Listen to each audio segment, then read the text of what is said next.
하나님의 뜻이 우리 성도님들에게 온전히 선포되어질 수 있도록 하여 주시고, 그 말씀을 듣는 모든 분들이 다시 한번 결단하며 주님께로 나아가는 귀한 시간 될 수 있도록 축복하여 주시옵소서.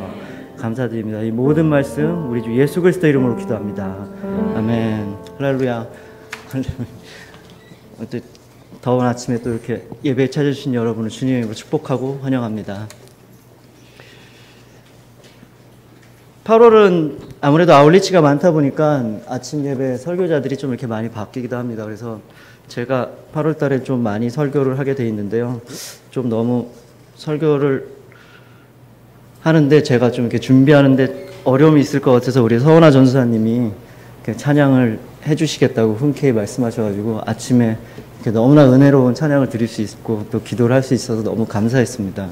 저 앞자리에 앉아서 이렇게 같이 찬양을 드리고 있는데 하나님이 진짜 기뻐 이 찬양을 받겠구나. 우리가 비록 이 아침이라 목이 좀 잠기고 좀 힘들지라도 우리가 이렇게 기쁨으로 찬양하고 감사함으로 찬양하는데 하나님이 진정으로 이 찬양을 받겠구나, 이런 마음이 들었습니다. 여러분도 그런 생각이 혹시 드셨는지 모르겠습니다. 네. 요즘 하는 말 중에 제일 많은 말이 너무 덥다죠. 오늘 아침에도 나오는데 오늘도 무지하게 더운 것 같습니다. 여러분들 밤에 잘 주무시나요? 안 깨시고 잘 주무시나요? 좀 어렵죠. 저도 처음에는 한두 번 이렇게 깨면 그런 거 있잖아요. 또 이렇게 자다가 깨면 하나님께서 나를 뭘 부르시나? 무슨 말씀을 하시는 게 있으실까? 그래가지고 막 고민을 해요. 또 앉아가지고 이렇게 침대에 앉아서 그러다 뭐가 떠오르면 또 뭐 이렇게 적기도 해요. 그러다가 요즘에는 이렇게 딱 일어나면 에어컨을 켭니다. 그냥 더워서 깼구나 그 생각이 들어가지고 계속 그런 식으로 자다 깨다 하니까 컨디션 관리가 좀 힘든 것 같습니다. 여러분들 다 마찬가지실 텐데요. 감기 걸리지 마시고 건강하게 잘 버텨주시기 바랍니다. 오늘 말씀 함께 읽겠습니다. 사도행전 22장 22절에서 29절 말씀입니다.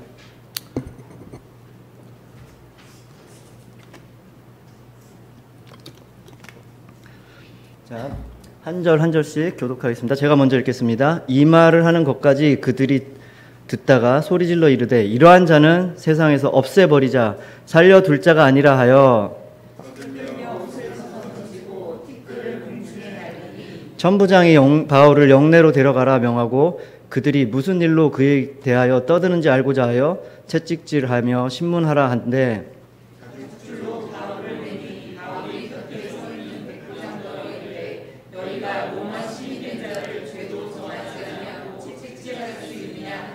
백부장이 듣고 가서 천부장에게 전하여 이르되 어찌하려 하느냐, 이는 로마 시민이라 하니,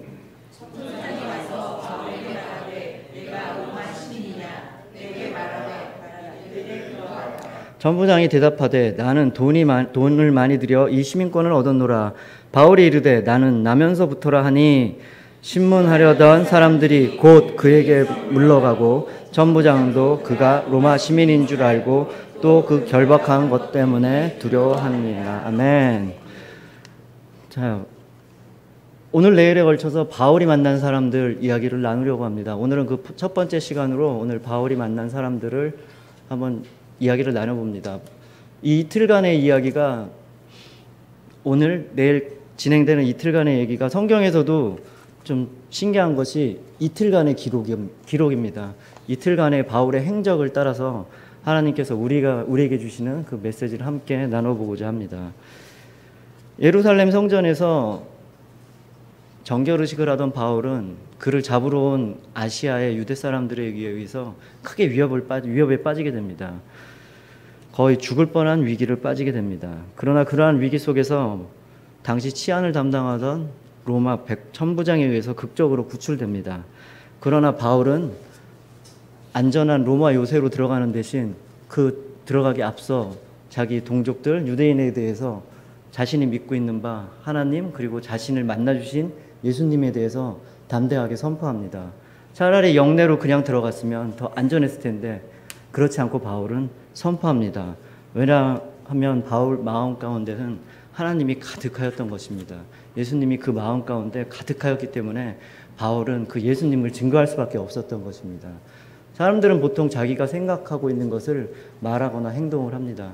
자신 가운데 어떤 생각이 들어있는지를 은연중에 자기도 모르는 가운데 말을 하기도 하고 또 행동으로 나타냅니다.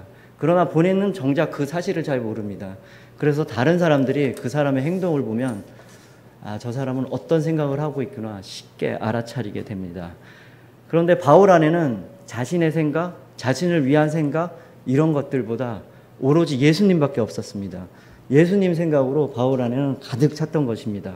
그렇기 때문에 이렇게 위험한 상황에서도 자칫 자신이 죽을 수도 있는 상황에서도 바울은 자신이 믿고 있는 그 예수 그리스도를 담대하게 선포할 수 있었던 것입니다.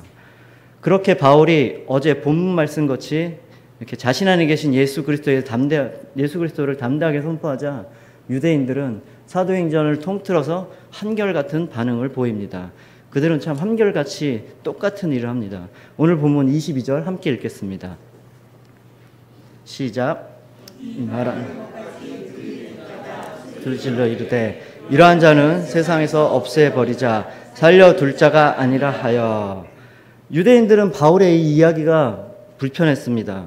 특히 바울이 이방인에 대한 구원 이야기를 하자 불편함을 떠나서 아주 바울을 죽여버리고 싶을 정도로 불쾌감과 적대감을 드러내기 시작했습니다. 바로 스테반이 순교했을 때와 마찬가지입니다. 그들은 스테반이 이방인 선교에 대해서 이야기하자 바로 돌로 쳐 죽인 것입니다. 유대인들은 오로지 자신들만이 하나님의 백성이고 하나님의 구원을 얻을 수 있다는 편견에 사로잡힌 사람들입니다. 그런 사람들에게 이방인의 구원을 얘기하는 것은 오히려 그 사람들에게는 전혀 먹혀들이지 않는 이야기인 것입니다. 이렇게 잘못된 신념은 참 무서운 것입니다. 잘못된 신념을 갖고 있다는 것은 위험한 일을 초래하기도 합니다. 그런데 저는 제가 담당하고 있는 우리 중고등부 학생들에게 항상 두 가지를 얘기하고 있습니다. 꿈을 가져라, 신념을 가져라. 이렇게 항상 아이들에게 강조를 하고 있습니다. 그런데 거기에는 전제 조건이 있습니다. 바로 하나님 안에서, 말씀 안에서 꿈을 가지고 신념을 키워가라 그렇게 얘기하고 있습니다. 하나님과 하나님의 말씀 안에서 하나님이 주시는 꿈을 꾸고 그 꿈을 계속해서 하나님 안에서 지켜나가는 것, 그게 우리 중고등부 친구들 그 어린 나이에 가장 중요하다고 생각하기 때문에 항상 그것들을 강조하고 있습니다. 그런데 유대인들도 이런 자신들의 신념이 바로 하나님이 주시는 것이라고 착각하고 있는 것입니다. 그런데 우리가 아는 사랑의 하나님은 절대로 다른 사람을 해하고 다른 사람을 욕하고 위협하고 그런 신념을 주실 리가 없습니다. 유대인들이 생각하는 자신들의 신념은 결코 하나님이 주시는 것이 아니라 자신의 욕망과 자신의 야망이 그 안에 투영되어 있는 것입니다. 아담 이후로 타락한 인간들은 하나님의 자리가 비워지고 나라는 자로 그 자리를 차지하게 되었습니다. 우리 인간들의 행동을 보면 어떤 행동이든지 그 근본 원인, 시작점을 살펴보면 바로 나인 것입니다. 나라는 자아가 모든 것의 기준점인 것입니다. 그래서 언제나 우리는 항상 우리의 행동과 생각과 우리의 신념과 우리의 꿈을 점검하고 다시 한번 돌아봐야 됩니다.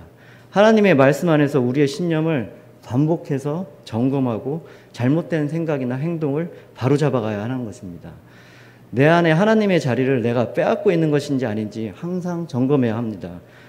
그런데 문제는 다른 사람이 아무리 나의 잘못을 얘기해주고 나의 잘못된 신념에 대해서 얘기해줘도 잘 고쳐지지가 않는다는 것입니다. 자식들을 키워본 분들은 다 아실 것입니다. 우리들의 어린 자식들을 보면 이 아이가 무엇을 잘못하고 있는지, 뭘 잘못 생각하고 있는지 우리들은 다 볼 수 있습니다. 그걸 고쳐주고 싶습니다. 그래서 끊임없이 얘기하고 잔소리하고 야단도 칩니다. 그러나 잘 안 고쳐지는 것을 볼 수 있습니다. 어디 어린이들만 그렇습니까? 우리 어른들도 마찬가지입니다. 우리들도 결코 다른 사람의 이야기로, 다른 사람의 말로 우리의 행동이나 신념이 쉽게 고쳐지지 않습니다. 오직 우리가 할 수 있는 방법은 바로 내 자신이 깨달아야 고칠 수 있는 것입니다. 하나님 안에서 말씀을 통해서 수시로 점검하고 뒤돌아보고 수정하고 바로잡고 그리고 다시 새롭게 시작해야만 하나님의 꿈을 꾸며 하나님께서 주신 신념을 잘 지켜나갈 수 있는 것입니다. 이어지는 23절 함께 읽겠습니다. 시작. 떠들며 옷을 벗어던지고 티끌을 공중에 날리니. 본문에는 세 가지 동사가 연속해서 나옵니다. 떠들고, 옷을 던지고, 티끌을 날리고. 이 세 가지 동작을 나타내는 동사가 연속해서 나옵니다. 그 당시 얼마나 이 상황이 위협적이었는지를 자 현실감 있게 표현해주고 있습니다. 떠든다는 것은 소리를 계속해서 지른다는 것입니다. 그리고 옷을 쫙 찢어버린다는 것입니다. 그리고 무엇을 날린다는 것은 손에 들고 있는 무언가를 던진다는 것입니다. 이 장면을 이렇게 떠올려 생각해보고 상상해보면 우리에게 어떤 장면들이 좀 떠오르는 것들이 있을 것입니다. 우리가 그동안 보아왔던 영화나 드라마를 보면 이런 장면들이 흔히 나오는 것을 볼 수 있습니다. 또 우리가 이렇게 생각을 하다 보면 우리 어렸을 때의 기억이나 우리 어떨 때의 기억을 보면 이런 일들을 우리들은 분명히 경험을 했을 것입니다. 어떤 사람이 소리를 지르다 분에 못 이겨서 옷도 찢고 막 무엇을 집어던지고 그런 것들을 우리는 보았거나 경험해 봤을 것입니다. 그때 느낌을 되살려보면 엄청나게 공포스러웠을 것입니다. 바울도 마찬가지입니다. 자기 앞에 있던 유대인들이 이런 반응을 보이면 바울은 무척 공포스러웠을 것입니다. 저는 이 장면을 읽다 보면 항상 떠오르는 생각이 있습니다. 여름에는 참 우리 교회도 마찬가지지만 아울리치를 많이 떠납니다. 근데 문제는 뭐 문제라고 할 수도 없지만 아울리치마다 꼭 끼어있는 것이 하나씩 있습니다. 사역 중에 하나가 바로 어린이 사역입니다. 그래서 어린이 사역을 담당하고 있는 다음 세대 교육자들을 항상 만나서 이런 얘기합니다. 다음 세대는 1년 내내 성수기라 그럽니다. 아이들 입학해서 어린이 주일 해야죠. 또 여름학교 해야죠. 추수감사를 해야죠. 또 크리스마스 해야지. 1년 내내 성수기라고 하는데 특히 여름은 극성수기라고 우리끼리 농담하긴 합니다. 올해도 우리 교회가 여러 군데로 또 떠납니다. 또 그러고 이미 갔다 왔습니다. 그러나 자세히 보시면 그 곳곳에 다 어린이 사역들이 있습니다. 뜨겁게 여름 보내고 있습니다. 우리 다음 세대 교육자들, 우리 또 배순양 목사님, 또 성원아 전도사님, 또 그 밖에 또 이렇게 팀장으로 또 이렇게 교사로 섬겨주시는 모든 분들 만나시면 또 격려해 주시고 위로해 주시고 또 많이 도움 주시기 바랍니다. 한 5년 전에도 그 교회에서 어떤 시골 교회에 있는 아울리치를 갔습니다. 거기도 분명히 또 어린이 사역을 하였습니다.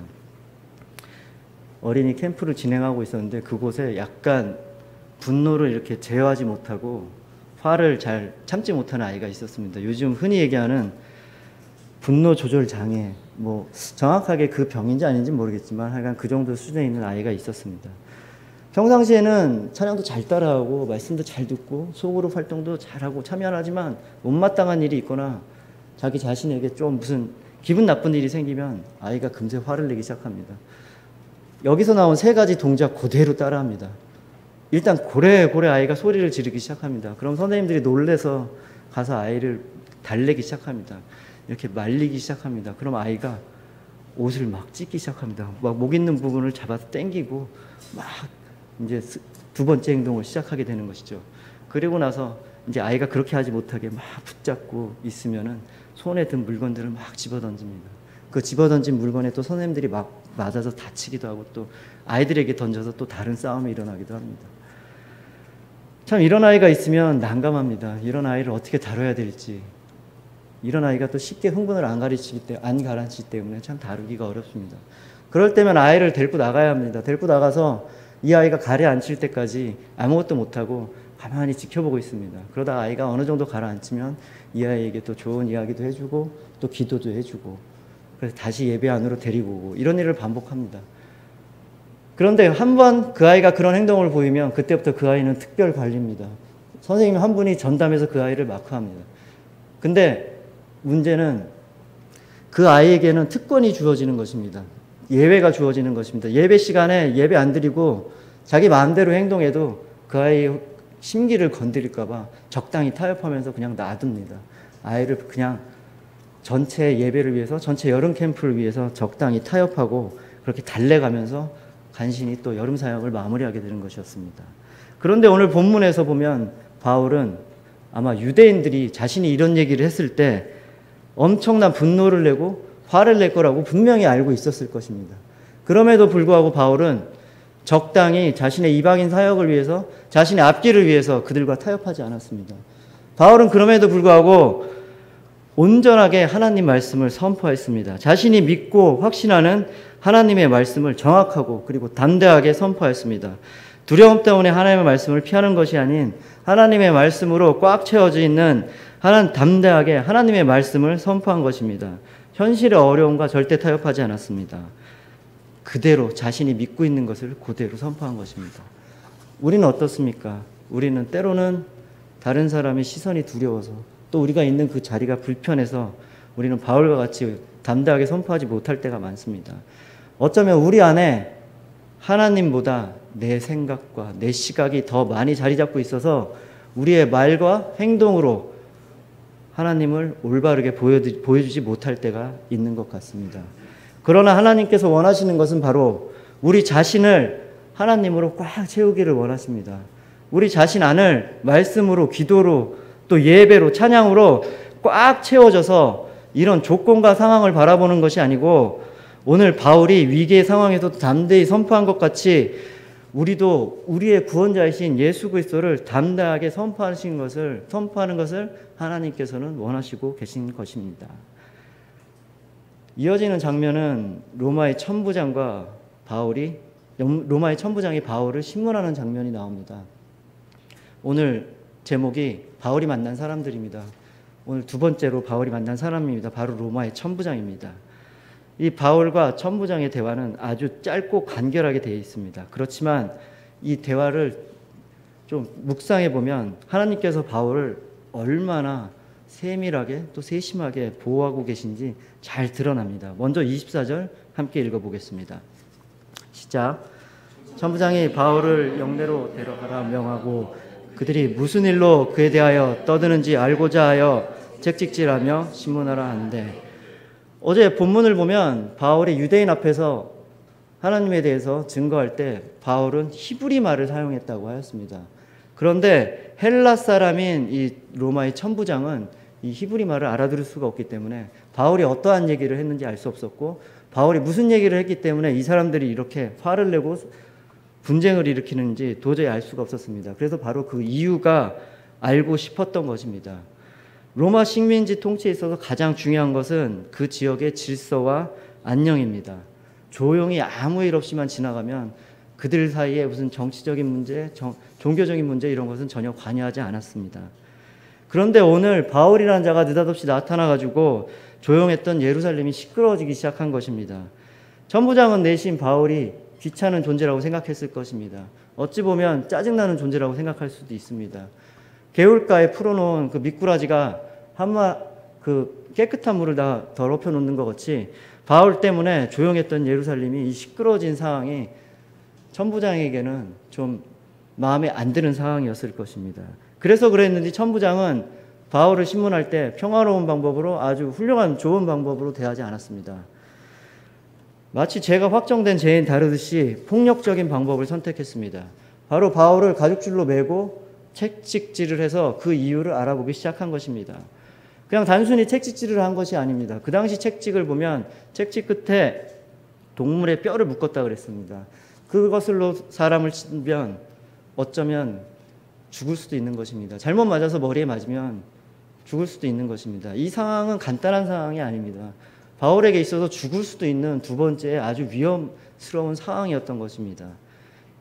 그런데 이 장면에서 바울은 이런 폭력적인 신문의 부당함을 호소하기 시작합니다. 바로 바울 자신이 로마 시민권을 가진 사람이라는 것입니다. 당시 로마 시민권을 가진 사람에게는 여러 가지 특권이 있었습니다.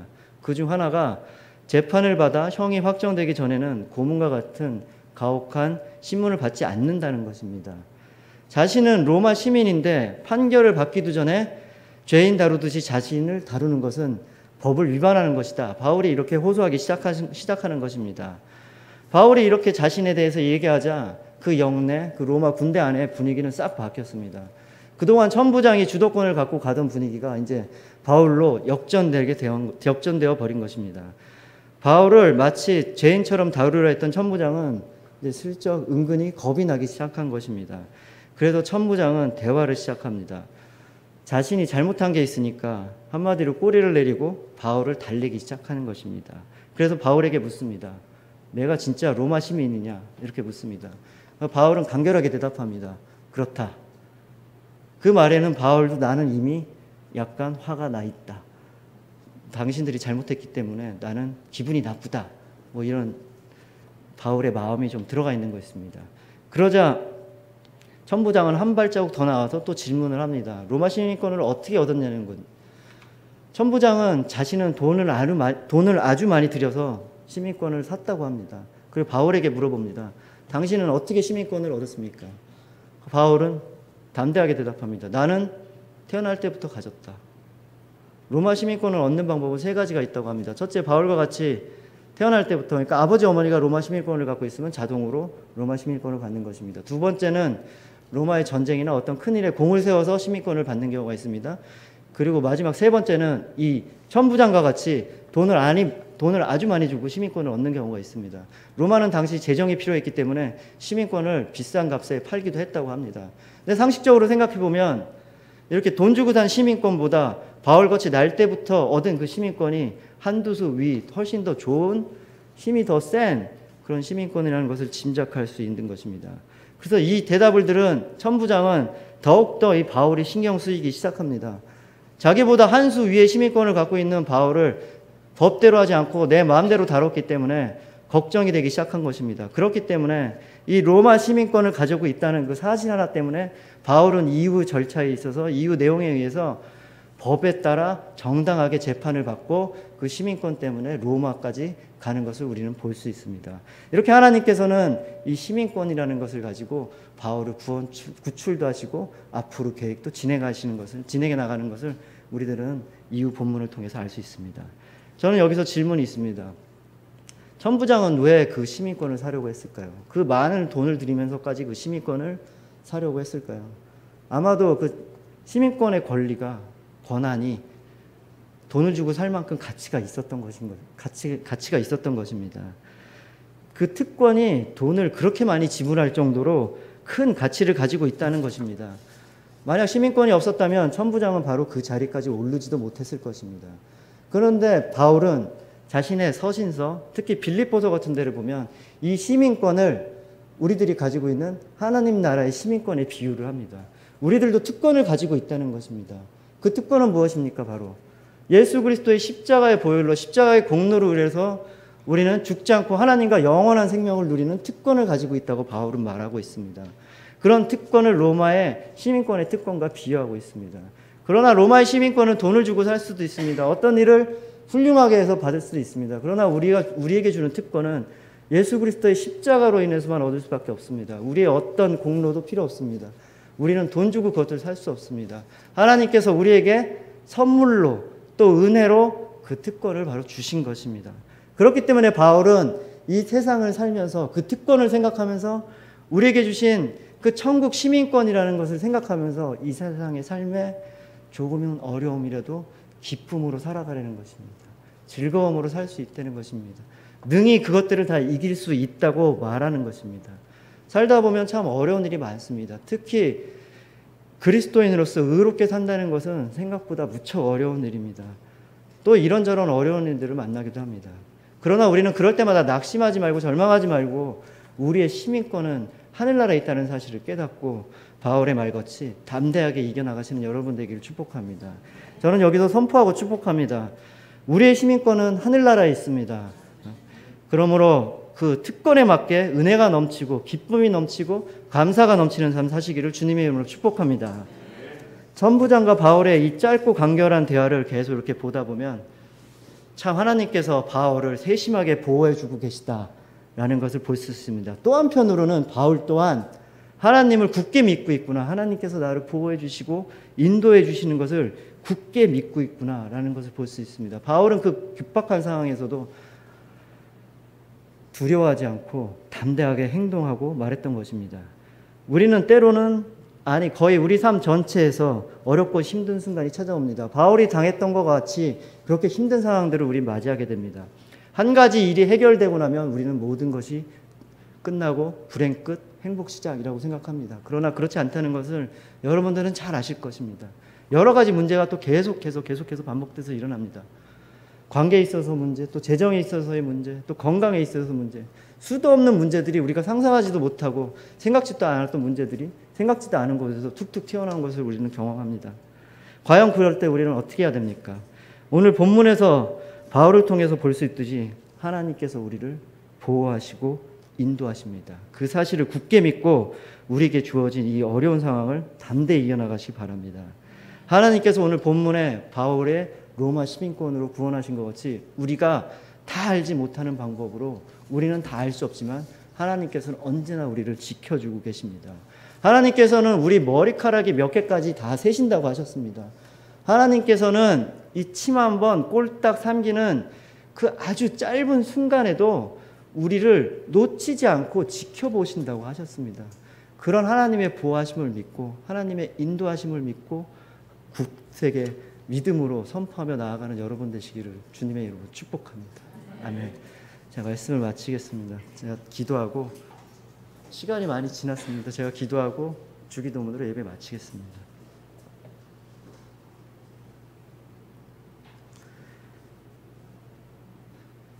그렇습니다. 하나님 아버지, 바울은 너무나 힘든 상황 가운데서도 자신이 죽을 수 있는 그 위협스러운 상황에서도 항상 자신을 함께하고 자신을 인도하시고 보호하시는 하나님을 굳게 믿었습니다.